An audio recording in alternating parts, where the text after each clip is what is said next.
Hey, Unlearners. Welcome to this episode of the Unlearners podcast. It's myself, Zanele Njapa, the Unlearning Lady. Thank you very much for taking the time to be part of today's conversation. I think it's going to be super juicy and you're really going to enjoy this one. The Unlearners.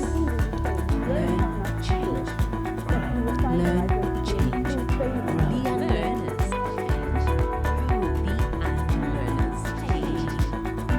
The Unlearners. The Unlearners. Learn, change, grow.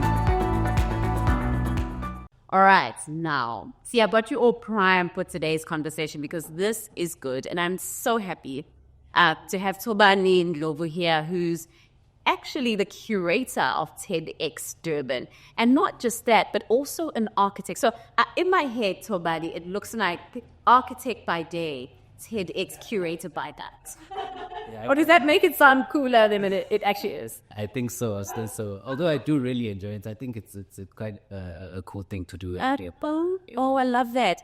And I want you to please share with our unlearners, before we went online, you were sharing how you interpret those two roles to really be almost an extension of each other. Talk to me about that. So I always tell people that I found a way to link the two.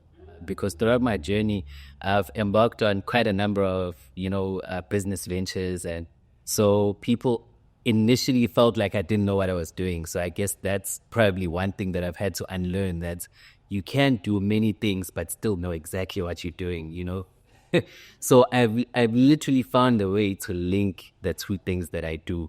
And that's, I like to call it being part of the developing of things. So developing spaces in my architecture life and how people get to experience the physical space, and then developing people through conversations with what we do with TED Talks. Beautiful. Very nicely said. And you work a lot with creativity, so I can see how you creatively put that together. Makes sense. And one of the things that I really liked about what you said is that it doesn't have to look like what other people say it does, because and you touched on this really nicely, that people are like, you don't really know what you're doing. I mean, you're doing the architecture thing and then the TEDx thing. Like, decide, make up your mind, because in their heads they have a mental model around what a career is supposed to look like, and a person needs to do this and it needs to match with this and these skills and these expertise.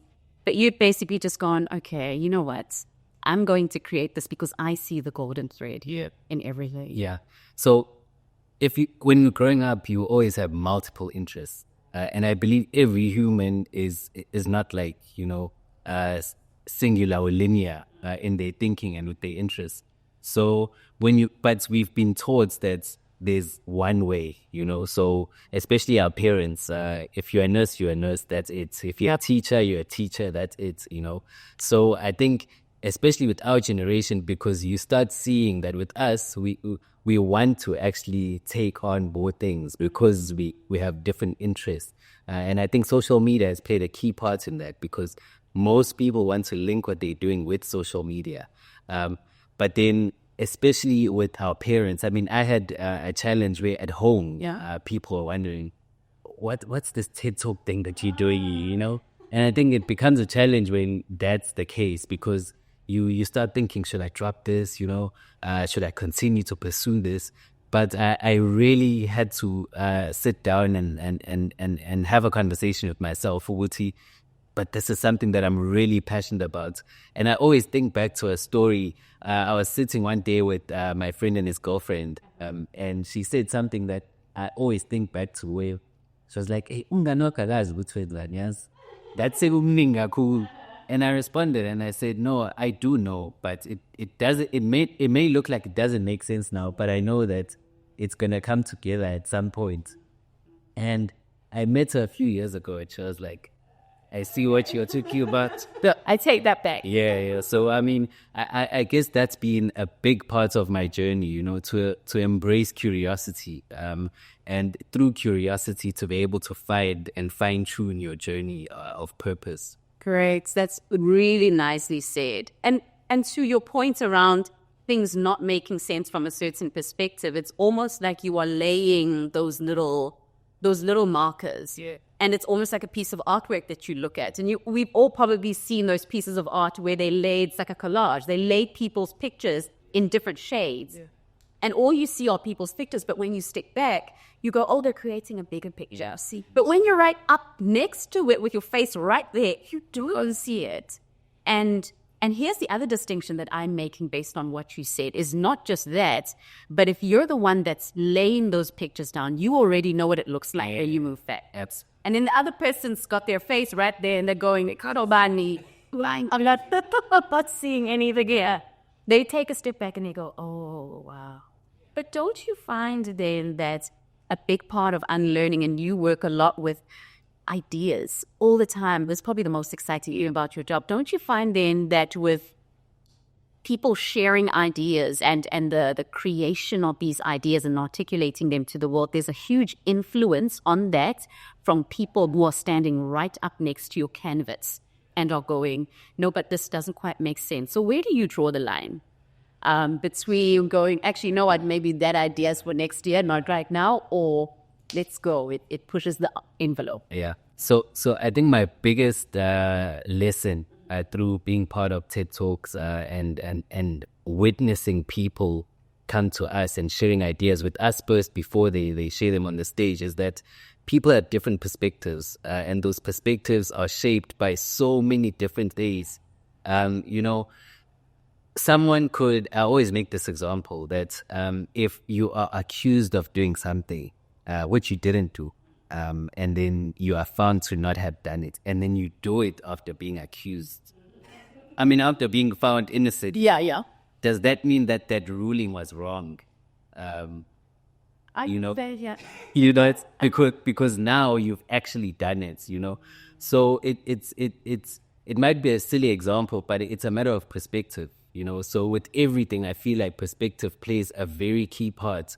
So I think once you understand that, you're also able to be kinder to yourself and to be kinder to things that you do, to have the understanding that at some point something may not make sense, but it may make sense in future. Yeah. Or it may make sense in the past, and then in the future it doesn't really make sense. But you just understand that life is a journey. It's a journey of learning. It's also a journey of different perspectives, and perspectives that continue to change and shape and take form. Correct. I guess then in that case, perspective would play a huge role. Or context, where you're standing from. Because if something doesn't make sense, and this is one of the biggest ideas behind unlearning and what we teach at the Unlearners, is if it looks like it doesn't make sense to you, you're probably standing at a place in your life with people that are speaking a certain conversation that makes it not make sense. Because from someone else's perspective, whether it's in the room or in the world, it's making perfect sense to them. They're looking at it and they're going, yeah, everything checks out. It's all completely normal. So I think that's a really interesting insight that you've just shared. So maybe that's a conversation to ask then when it comes to creativity, is where are you standing as you observe what you're observing? And maybe that's a big part of it, because creativity is so fluid, hey? And you used, the idea of linearity and how it's just so not how we want to approach what you do and so much of the work that you are involved in as well. So do you feel that with creativity then it's worth asking the question of, where am I standing as I observe this? And then what would be the process then to say, okay, maybe it's time for me to sort of shift that? Yeah. With that question, I always think of the danger of unlearning, because I always look at us or our generation and think it feels like we want to unlearn everything and want to change everything and how everything has been. So I believe that in your own journey, you have to create your own framework, as much as you're unlearning, but you have to understand that with me being where I am right now, this is my framework of living. This is my framework of being, and create that and make it make sense to you, and understand that not everything is going to make sense. You don't have to unlearn absolutely everything, because then you're just going to float around and you're going to want to learn absolutely everything. So it needs to make sense to you at that particular point as you continue to learn and relearn and unlearn. So yeah, I think I just have that question mark, especially with our generation, to say, would it work for us to unlearn absolutely everything and just disregard everything that has worked up until this point, so that we pursue what we believe is, whatever life that we want to see moving forward? Yeah. As you're speaking, I'm thinking about an experience I had, and we've spoken about this because we have a foundation called the Unlearning Children Foundation that looks to lower the suicide rates amongst Africans, and specifically young Africans, because Africa's highest suicide rates in the world. And so one of the things that I share as part of the story around our foundation is my own experience behind suicide attempts. And one of the things I'll never forget doing when I was coming out of that experience is really looking for the meaning of life. And I remember I went onto Google and I said, what is the meaning of life? And I'll never forget the response that stood out to me. It said, the meaning of life is that there is no meaning. You have to create one. The meaning of life is the one you create. And when you said what you said, that's what came back to my head, is that curiosity, ideas, and sometimes even innovation is in the eyes of the beholder. And sometimes we're looking for an external validation around, oh, is this creative enough for you? Is this idea good enough for you? And maybe that's where we sort of lose the mark. So when you, both in your work, so let's bring in both of your spaces, what would you say is the best way for a person to start to cultivate an attitude or a culture of constant creativity? Yeah. Sure. I think I'd have to go back to curiosity. So I think you'll see in my answers, a lot of my life is based on curiosity. It's also based on perspective. So I never ever shut down someone else's perspective, because I believe that there's very few things that are correct from a viewpoint. Or very few things that are just one way is the correct way. So I believe that in order to be creative, you have to have that open door to, many perspectives, being able to learn many different ways of doing things, and just continuing to be curious about multiple disciplines. So yeah, I think that's probably the best way to equip yourself to become better in the creative journey. Mm-hmm. And would you encourage the idea of openly sharing your ideas? And maybe if you're curious about something, sharing those maybe musings or questions with others? 100%. I always hear people, and this is my perspective, I always hear people talking about, if you have an idea, you shouldn't share it. Yeah.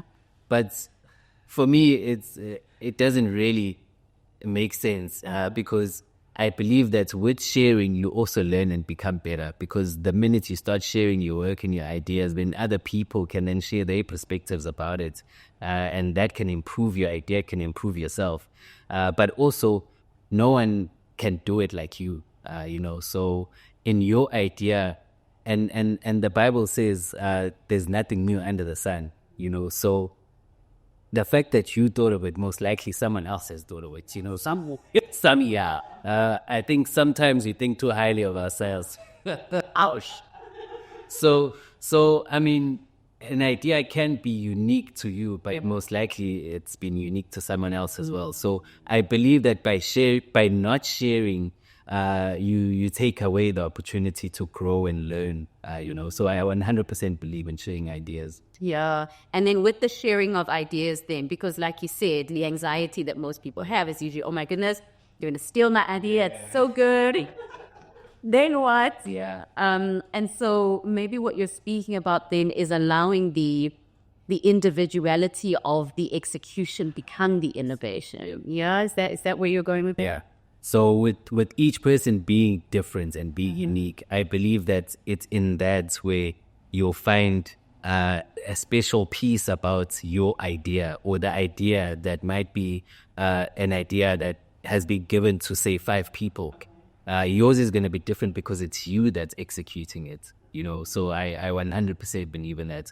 And with curiosity, I also believe that if all of us decided to pursue what we're curious about, then we'd be, 1, much further than where we are, but 2, we'd probably be growth-wise way further, but because a lot of us think of something and we become curious about something, but then we delay ourselves, because we don't want to talk about it, we don't want to share, and we have those stumbling blocks, whether it's anxiety of sharing or the fear of failing in executing what we're curious about. I believe that then that becomes something that pulls you back.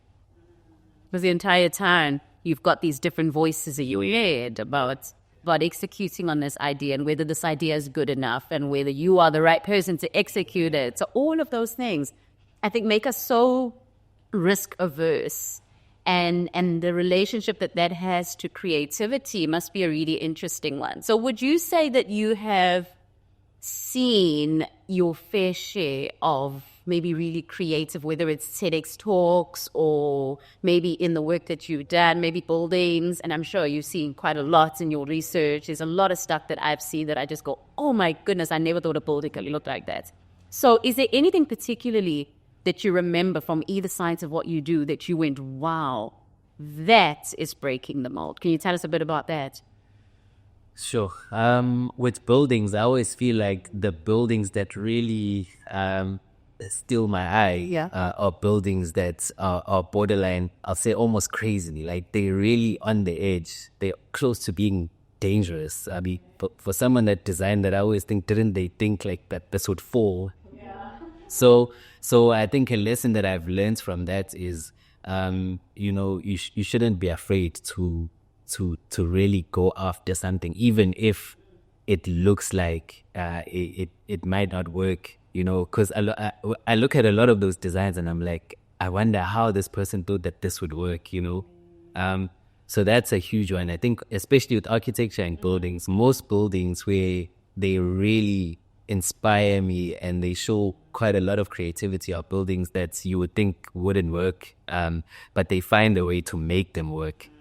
So just to take a lesson from that, I like to think that with curiosity, if you're going to use curiosity to your advantage, then you shouldn't be afraid to fail. And I think that plays a big role in assisting someone who's a creative. I like the idea of curiosity, because it means being inquisitive, wanting to know more, pushing the boundaries, asking the questions. I think sometimes is really where that takes me in my mind. It reminds me of a beautiful opportunity I had. I don't know where I was flying to, but I had a faulty seat. Now I won't say which the airline was because I had a faulty seat and it was sliding. Every time I'd sit down, the seat would sort of slide off the brace or whatever. And so I had the air hostess come through to me and he said, all right, I see that your seat is faulty. After I called her over, let's move you to a different seat. So they moved me over to the emergency exit. Okay. And I sat in there and my first thing was, okay, they would just look at my arms because now they expect me to open the door, right? So I'm looking at my arms and you might not see it, but I do work out. So I looked at my arms and I was like, okay, am I going to be okay? If this happens, I might need to save people's lives. Everything's on you. So I sat there and I was like, okay. And then she came over to give me the briefing. So, the standard briefing that they give everyone when you're sitting in the seat. She's like, okay, ma'am, this is what you need to do, blah, blah, blah, blah. And she said, and the words she said was, what you need to do is you look through the door, look through the window, and if it's safe, open the door. And then she went on and on about a few other things. And then right at the end, she looked at me and she said, okay, do you have any questions? And so I'm one of those children. I'm just going to say it, that you stood at the front of the class, asking all the questions, doing all the homework, turning on everyone who didn't do the homework. And then at that moment, I thought, you know what, I do have a question. And I said to her, I have a question. How do I know if it's safe? Yeah. And then she went on to explain things about fire, water, etc.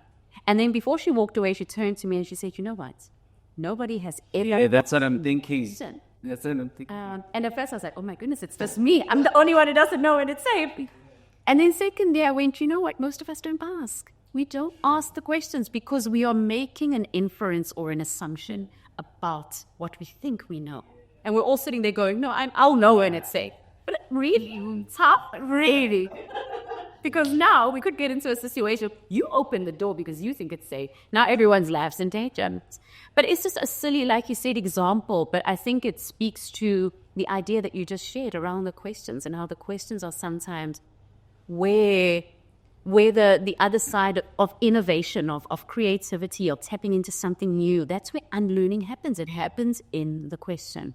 And it's the quality of the questions that we ask, whether we're asking ourselves, we're asking people in our teams, we're asking leaders, we're asking our government, whatever it is, it's the questions that we're asking that are going to really unlock what's on the other side of transformation.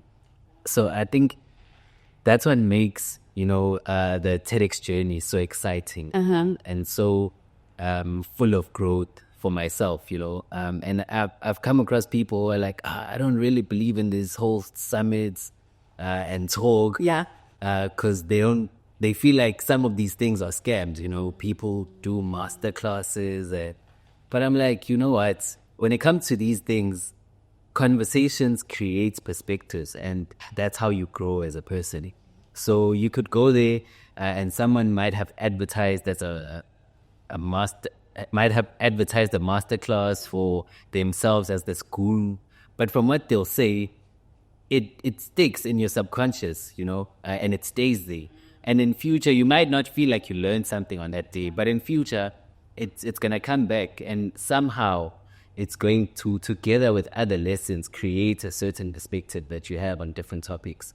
So I think that those things, those conversations, especially if you're going to come into spaces like that with questions, being inquisitive, with the right questions, with good quality questions, then I believe that you can get a whole lot out of those conversations. Fantastic. What a beautiful note to close off on, Thobani. Reminds me of something I often say during coaching conversations, and I don't coach anymore as much, but I always used to say it only works if you work it. And if it's not working, then maybe it's time to wonder if you did work it and you made it work. Because like you say, with every single thing, there's something to be learned out there. Yeah. You could look at something as simple as a share. You will find something to learn if you're looking for it. So I love that. Thank you so much for your time today. This went by so quickly. It was so much juicier than I expected. And my expectations were high. They were really high. Thank you so much, Thobani. No problem. Thank you very much for having me. It's been a pleasure. Thank you very much. All right, Unlearners, that's it for today's episode of the Unlearners podcast. Please make sure that you go over to theunlearners.com and have a look at other juicy resources we have for you if you are on a journey of learning, changing, and growing. It's been myself, Zanele Njapa, the Unlearning Lady, saying bye for now. The Unlearners.